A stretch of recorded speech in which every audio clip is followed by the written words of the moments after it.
કચ્છ અને ગુજરાતની રસપ્રદ ઘટનાઓને સમાચાર જાણવા અમારી ચેનલને લાઇક, શેર અને સબસ્ક્રાઇબ કરો। કચ્છ જિલ્લાના માધાપર ગામે આવનાર દિવસોમાં આધ્યાત્મિક અને ધાર્મિક વાતાવરણ સર્જાવાનું છે।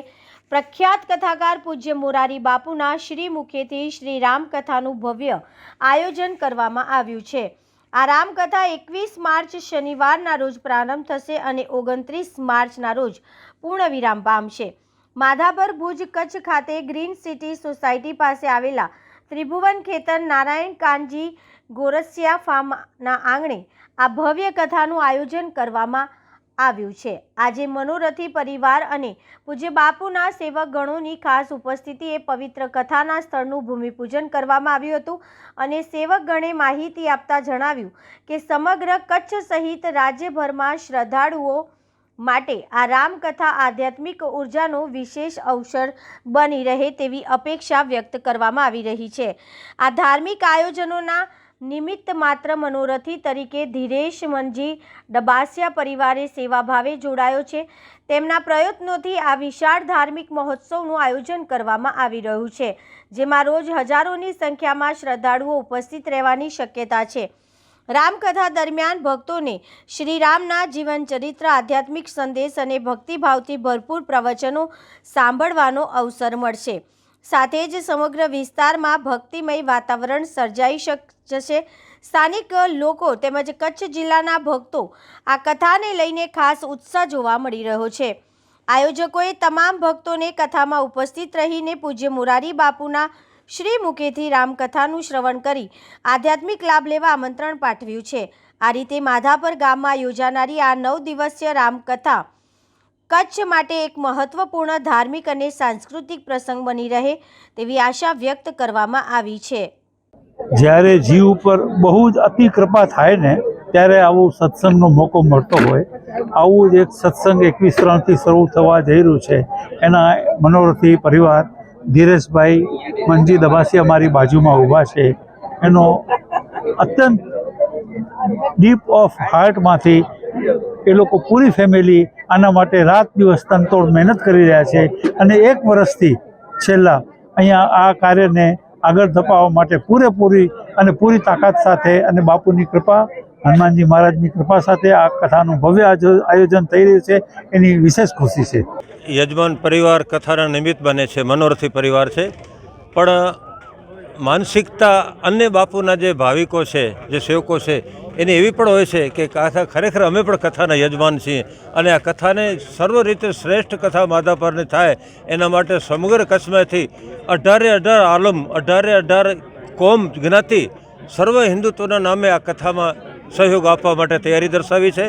ભાઈ શ્રી યજમાન યુકેથી આવે છે, 1 વર્ષથી સમય આપી રહ્યા। અમે તો બાપુ સાથે 40 વર્ષથી સંકળાયેલા છીએ, એટલે આ કથાને જેમ બને વિશેષ કથા બને અને વિશેષ આયોજન સરસ શ્રેષ્ઠ બને, તમામ રીતે કથા કાંઈ કચાશ ન રહે એના માટે અમારી સમિતિને, અમારા સર્વે ભાઈઓ અને બહેનોને આ તકે જે અમને સેવાની તક મળી રહી છે અને આપના મીડિયાના માધ્યમથી આ કથાનો બહોળો પ્રચાર પણ થાય। આમ તો જો કે બાપુને પ્રચારની જરૂર ન પણ હોય, પણ અમે સેવક સમાજ વતી ખાતરી પણ આપીએ છીએ કે આ કથામાં કોઈ પણ જાતિ ઉડુમ ન રહે અને કથા શ્રેષ્ઠ બને એના માટે અમે સૌ કટિબદ્ધ રહેશું। આયોજન સમિતિની જો આ પ્લોટ તમે જોઈ રહ્યા છો, અહીંયા કથા મંડપ યોજાઈ રહ્યો છે, આગળ પાર્કિંગની વ્યવસ્થા થઈ રહી છે, આગળ રસોડાઓના મંડપ રખાઈ રહ્યા છે। રોજ 25-30 હજાર માણસ રસોડાની રસોઈ લઈ શકે એવી વ્યવસ્થા યજમાન પરિવારે રાખેલી છે અને અમારી તમામ તમે પહેલાં વાત કરી ઇતર જ્ઞાતિઓ, 1 દિવસ આહિર સમાજ, 1 દિવસ રબારી સમાજ, 1 દિવસ ચારણ સમાજ, 1 દિવસ વણકર સમાજ, દરેક સમાજોએ આ વિશેષ આ કથાને પ્રાધાન્ય આપવા માટે પૂરતી તૈયારી દાખવી છે। કચ્છ બહાર એટલે મુખ્યત્વે કચ્છ અને ભુજ વિસ્તારની આજુબાજુના એમાં આપણા મૂળ કચ્છનું ગૌરવ કહી છે પ્રવીણભાઈ તના સાહેબ, જેણે કચ્છમાં ઘણી બધી કથાઓ પોતાને બાપુ આપેલી છે। પૂજ્ય બાપુના ખૂબ નિકટના અને આદરણીય છે તાના સાહેબ, એને પણ જે કથાના આયોજન મુંબઈથી મહેમાનો આવ્યા છે અને આમના આપણા યજમાન પરિવારના યુકેથી પણ ઘણા બધા મિત્રો પરિવાર આવેલા છે અને આ સમગ્ર કચ્છમાંથી પૂજ્ય બાપુનો જે ફોલોઅર્સ કહી શકીએ, પરિવાર કહી શકીએ, જેને આપણે અગાઉ સીતારામ પરિવાર તરીકે ઓળખીએ, એ તમામ લોકો આજે હાજરી આપી છે। આજે 700-800 લોકોની અહીંયા હાજરી ધરાવે છે। આવો ભૂમિપૂજન કચ્છમાં મન નથી યાદ આવતો, આવો સરસ ભૂમિપૂજન થયું હોય। અત્યારે અલ્પાહારની પણ વ્યવસ્થા રાખવામાં આવી છે અને સાહેબ 4 કલાકથી લોકો એકધારા બેઠા છે। આ તો ફક્ત બાપુની કથાનું નામ છે અને બાપુ આવશે ત્યારે અહીંયા કેવો હર્ષોલ્લાસ હશે એ તો જે જોશે એ ભાગ એને કહેવાશે. બહુ આનંદની વાત છે. આજે અહીં કથાનું ભૂમિપૂજન હતું. આ દબસિયા પરિવાર વતી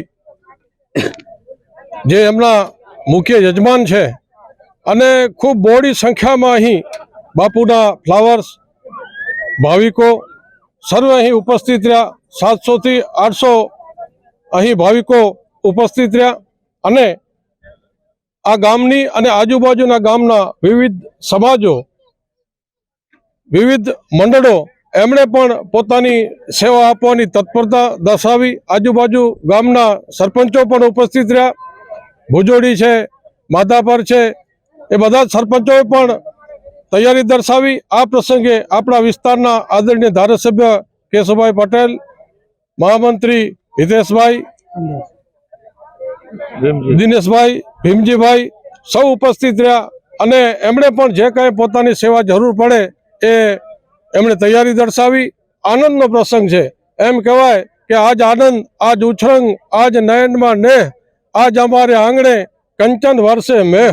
અને આ અંગેની 16 તારીખના એક મિટિંગ પણ રાખવામાં આવેલ છે. ત્યારે વિવિધ સમિતિઓને એ જે એમની સેવા ઉપલબ્ધ હશે એને અનુલક્ષીને એ અંગેની એમને સેવાઓ સોંપવામાં આવશે.